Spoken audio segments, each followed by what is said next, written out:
Today is 15th August 2022.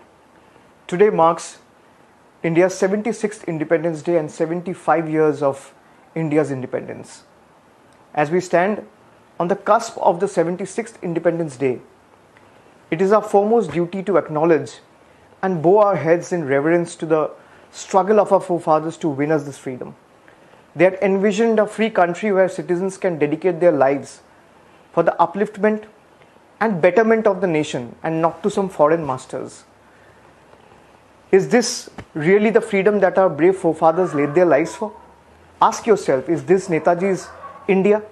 Is today's India Bhagat Singh's India? Is this the India that Gandhiji dreamt of? Today we are seeing a conscious attempt to blur the lines between the government and the nation. There is a tendency to pledge to a unitary idea of India, and those who fail are touted as Deshdrohis or anti-nationals. It is time that we remind them that our love for our nation is beyond any unitary ideology. Our nation has nurtured us. It has protected us. It has given us a sense of belonging. In turn, we as citizens have dedicated our lives to the nation's betterment and growth. The relationship is dialogical, which we must acknowledge and further. We do not require the seal of anyone else to prove our patriotism, especially not from the one who believe in raising our prized diversity for a monolithic idea of India. Our love for India is not some abstract idea of India. It is the people, the land, the values that make our great nation. My reverence for India is not for anyone or any idea in particular, but for the toiling citizens, the freedom fighters, and the everyday struggle to keep the idea of India alive. My nationalism is ornate with the ideas of unity, equality, fraternity. It cannot be overshadowed by the tar of hate, violence, and deprivation. What makes us Indian? The fact that we were born in this great nation, the fact we reside here. I think our connect with our nation is reborn every day when we help a fellow citizen in need, or when we celebrate our vibrant festivals together, or when we mourn together in the event of a loss, or when we break into a jubilant cheer for Team India. We might speak different languages, but we all shed a tear of joy when India wins the World Cup. We might have different tastes of cuisines, but have the same reverence for our farmers and the food grains they grow. Our attires may be different, but when we see the tricolor rise, every one of us stand in pride. It is this unity in diversity that we must preserve at all cost. No force of evil should be allowed to divide us on parochial lines. Our freedom is not some idea that is up in the air. It is the freedom to live our lives as per our choice, without causing any harm or detriment to others. Let us pledge to keep this connect with our country and our countrymen alive. On the completion of India's 75 years of independence, I want to ask you, are we really a free country? Is there any freedom of speech? Is there any freedom of conscience? Are our streets free for our women? Are our children sheltered from the venom of hate? Is every citizen free from hunger? Is food grain available and accessible for everyone living in this country? Is the gap between the rich and the poor merged today?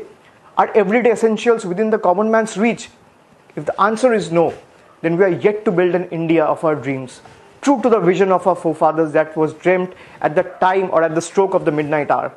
Let us dream of an India that will be true to the vision of our freedom fighters.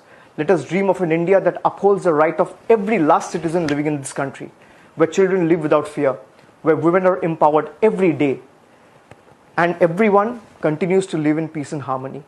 Let us pledge to build an India that is free from divisive forces, an India of our dreams. The ruling dispensation at the center is claiming that we are living in Amrit Kal. Ask yourself one simple question. As India marks 75 years of its independence, are we really living in Amrit Kal? Is this the Amrit Kal we all dreamt of? Where the Indian rupee is weakening by the day, where prices of fuel, petrol, diesel are shooting through the roof, where the economy is in complete shambles. Is this the Amrit Kal Gandhiji dreamt of? Is this the Amrit Kal Netaji Subhash Chandra Bose dreamt of? Is this the Amrit Kal Bhagat Singh, or for that matter, Matungini Hajra, laid their lives for?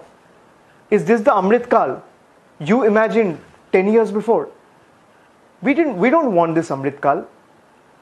We don't want anyone from Delhi sitting in the ivory towers of Lutyens Delhi to dictate and tell me what I want to wear and who I want to work with, what I want to eat and who I want to fall in love with.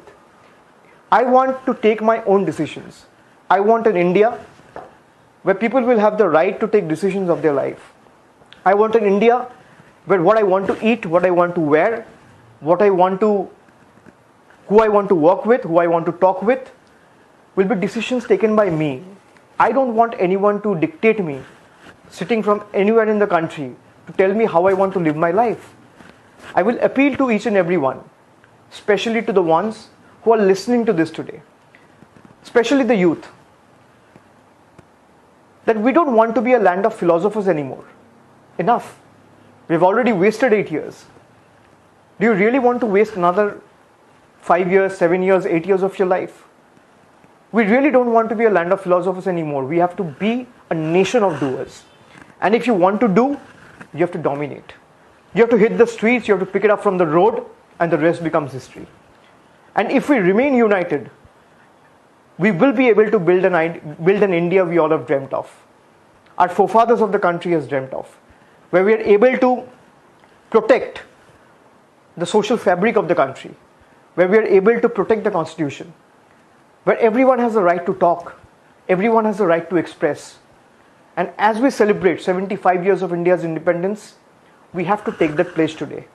That come what may, we will fight till the last drop of our blood, but will not let India be ruled by these divisive forces and be divided on the lines of religion anymore.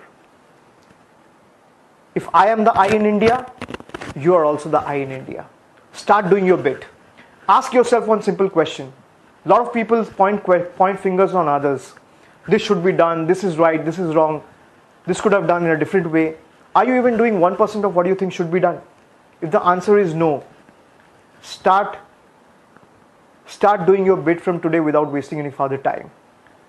With this optimism in my mind and hopes in my heart, I thank each one of you for joining today and wish each one of you a very happy Independence Day from the core of my heart.